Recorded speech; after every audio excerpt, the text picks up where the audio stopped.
or to perform a Shakespeare play from memory, or to dance for an hour, in a choreographed environment, that they have enough grit to make that seem reasonable.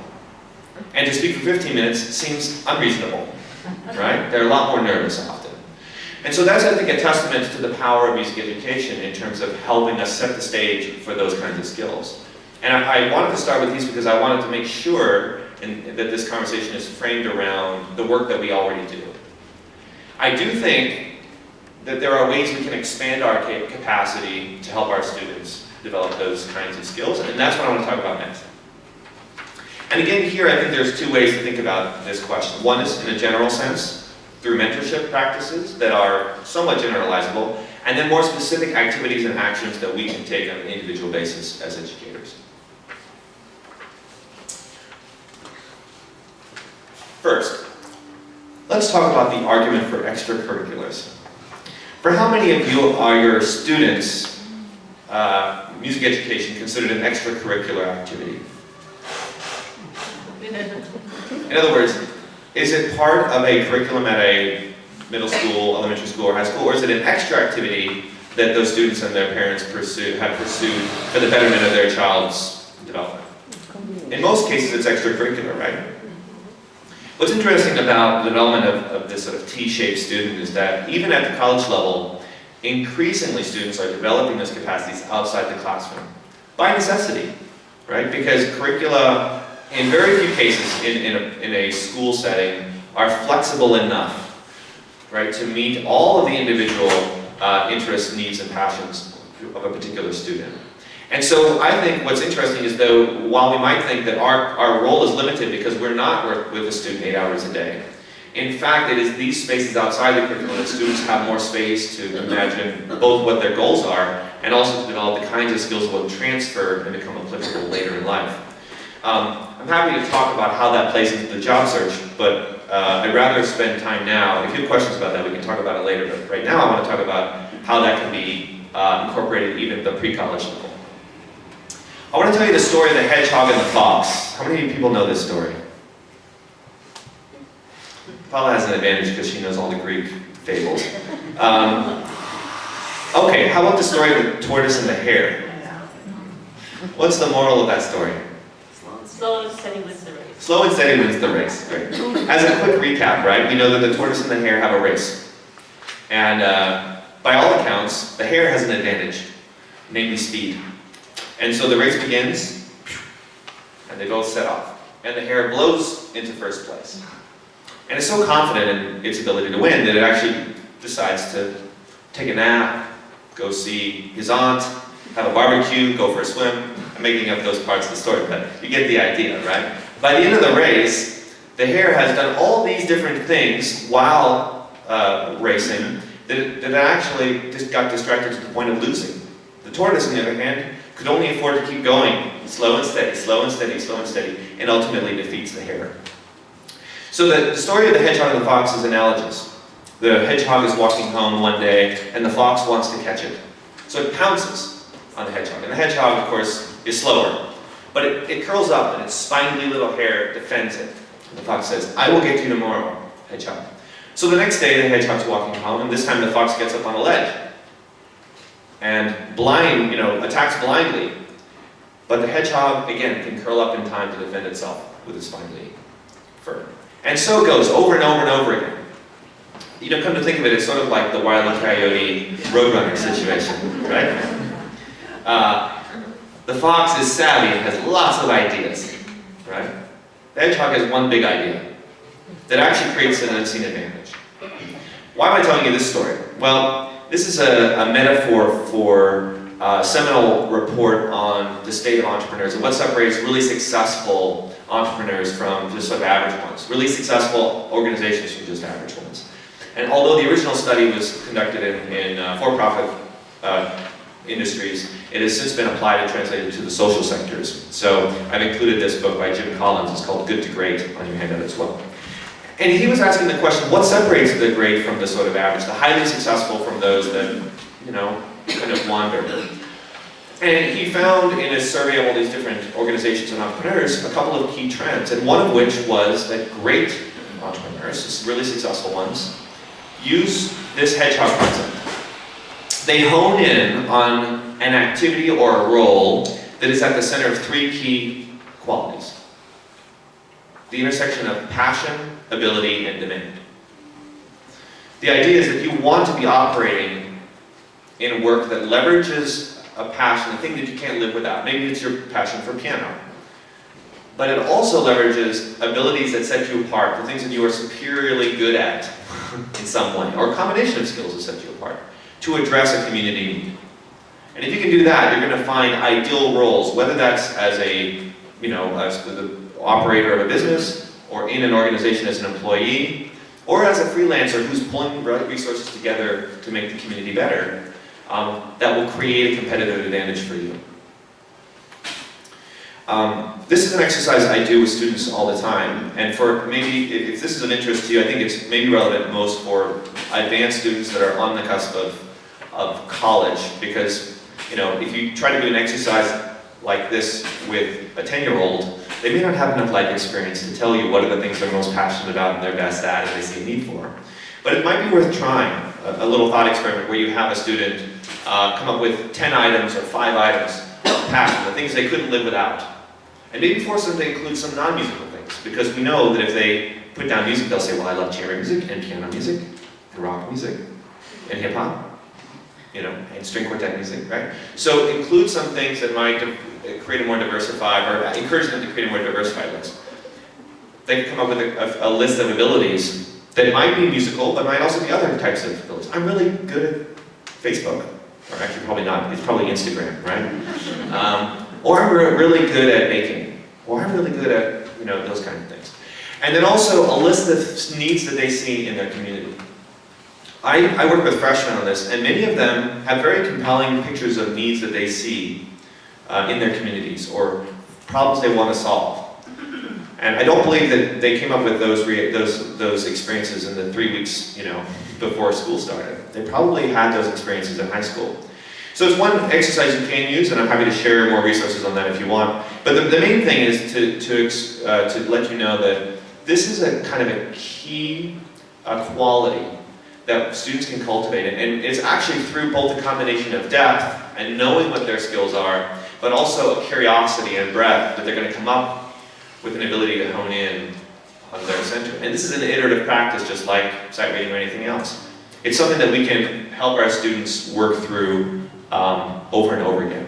Why does that matter? Well, it's so interesting because you'll see a slightly different diagram here. This is the university's Career Center's I-Plan, which is a document that helps students prepare for the job market. And in the course of preparing for interviews and preparing their materials for those opportunities, and this is something that I've heard at other universities as well, they encourage students to hone in on that very center I was speaking about. The intersection between effective presentation of your skills and who you are and what your interests are, the story of why that matters, why are you pursuing these activities or these career goals, and what is your community? Who have you been involved in? Is this just about pursuing advantages for yourself, or are you, do you have a social mission? Do you want to make the world better? If we map that against the hedgehog concept, you'll see that these three really dovetail, right? So the presentation of your abilities to the world, and this applies to students who might be applying for a grant, or frankly applying to college, right? What are you good at? How can you help us? Why do we need you as part of our team? What's your sort of brand, if we want to use that word? When I read student stories, I want to know the why behind their story, which has got to be driven by passion and interest, right?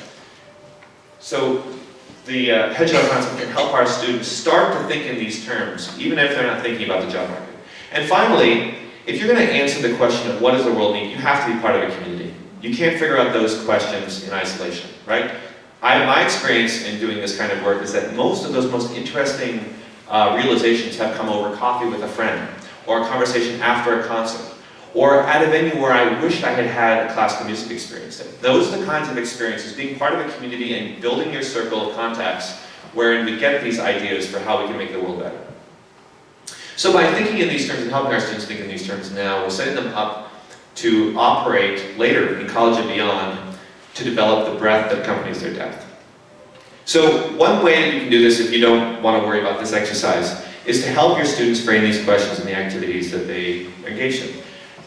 Think critically, how does this activity advance skills or create opportunities for me in the short term and in the long term? Because we want our students not only to develop sight reading skills, but I think understand the value of developing those skills, right? What are the net positive learning outcomes of this activity? If they go to the state convention or to an MTNA audition and they don't advance, or they don't get the rating that they want, what are the net positives of that experience? I'm sure you have those conversations with your students all the time. So these are opportunities for us to think about how we can engage those conversations in other contexts as well. And how will this opportunity, whatever I'm engaged in, whether a master class or another kind of project, help me explore curiosity and one that might draw from passion and skill to meet a demand? That's a hard question to ask a 15-year-old, but I think actually as pedagogues, we know more about the students than they even know about themselves sometimes. And this can be a question that we actually help answer for some of our students so that they become more able to fill in those lists and do reflective practice on their own. Okay, so extracurriculars are important. 2, musical flexibility is key. I remember as a pianist in high school, I was dead set on going to college for music, for piano performance, and I had been one of these students that started out just sort of curious about music and became more serious throughout high school. And by the end of high school, I was performing concerti, and I was learning sonatas, and I was auditioning for music schools. And I had a very supportive teacher, a very supportive family, and I got to college thinking I was ready to go. And I quickly learned that the skills I had developed in one deep way were not supplemented by other musical skills that were really important. Things like sight reading, or score reading, or transposition, arranging, composition, improvisation, playing a secondary instrument. Even doing duets and chamber music were things that were relatively new to me.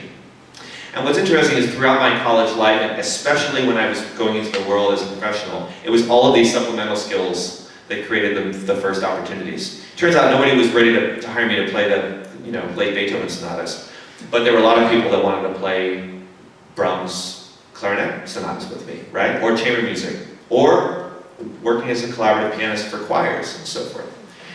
Now, I'm not proposing that you don't do any of these things. I'm sure that some of these activities or developing these skills is part of many of the pedagogic practices in this room. But what I want to talk about is the importance of musical flexibility and the ability to collaborate with different artists as paramount to becoming a resilient artist. And it's paramount to developing the T skills that will allow students to do so. I see students that come into the university, and the ones that are more confident, not necessarily in all of these areas, but have had some experiences in broadening out their musical skills, as being much more confident in embarking upon projects that seem exciting, but just outside their comfort zone. So these are ways that are maybe relatively easy for you to think about, expanding or coming up with ways to create exciting projects for your students. But there are other ways, special projects, for example, that you might consider. Here's some ideas. These are more introductory types of projects to help create musical flexibility. You could have students imagine their musical superpowers and their kryptonite, or their I don't know if Superman's relevant anymore, but their weaknesses, and then pick pieces that help become the antidote. You could have students create and script an introduction to pieces for the stage, so that they speak, but that it's a formalized kind of exercise. You could assign readings. I don't know how that will go, but you could try it. Or have students write a short story about their values and how the music that they play helps them achieve them. And by the way, this could dovetail with the reflective activities that we were talking about before. You could have your studio collectively create program notes for the end of semester recital, which would be a de facto research project. When I was in middle school, it was hard to do that because you had to get the CDs and the liner notes first, or get access to a music library. But today, students can do that with access to the internet. More advanced projects that you might consider, depending on your situation, is have a student do a lecture recital. Do a research project on a piece that they're playing. It doesn't have to be, the kind of lecture recital that students at the collegiate or graduate level do, but it could be something that might be possible. You can have your students interview professionals. You can have your students interview you or other teachers to learn about what it means to be a piano teacher and what are the kinds of skills that are needed to do so. You can challenge students to host a fundraising concert for a cause of their choice. Maybe for this very piano teachers guild. And this is a more audition project, but you might think about a student who would be interested in commissioning a peer's work. Maybe have them commission a composition. And through that kind of a project, they'd have to come up with a budget, they'd have to do some fundraising, they'd have to advertise, they'd have to premiere the work. Maybe they'd even have to record it in some simple way. Not necessarily in the studio, maybe with their iPhone to post on Facebook Live or YouTube. Now, I'm giving you a sample of projects. I don't mean to be prescriptive. I hope some of them might strike you as being valuable, but there are many other ways that you could cultivate this kind of activity in a reasonable way, because I know you're busy and I know that it's hard to imagine doing 15 of these projects if you have 15 different students, and that's not what I'm proposing. I'm just proposing that it's worth thinking about how these kinds of projects can have huge residual benefits for students as they embark upon their lives later. And why is that important? That's important because I think it's worth all of us to help our students develop a more robust plan A rather than a plan B. And I'm going to tell you why now. Okay, first of all, 3 questions. Who's this? Indiana Jones. Thank you. I do this with a freshman coming into school and it is not so easy. More importantly, which Indiana Jones is this in terms of the films? This is the first Raiders of the Lost Ark. Right. In my opinion, the only one really worth watching, but yes. Yes. And third and most important, what does Indiana Jones do? He steals. An archaeologist. Archaeologist? Teacher. Yeah? What specifically? Yes. So what does he do to make a living? He's a teacher. He's a college professor, thank you. Yes, he is. And during the day he educates the minds of tomorrow, but at night he moonlights by going around the world and saves artifacts from the clutches of evil. Right? Because like all college professors, he's courageous, he's mission-driven, he's very smart, and he has some side gigs, right? And so in this part of the story, it's the very beginning of the film, it's like 1935 or 1936, he is on the hunt for this idol. He's in South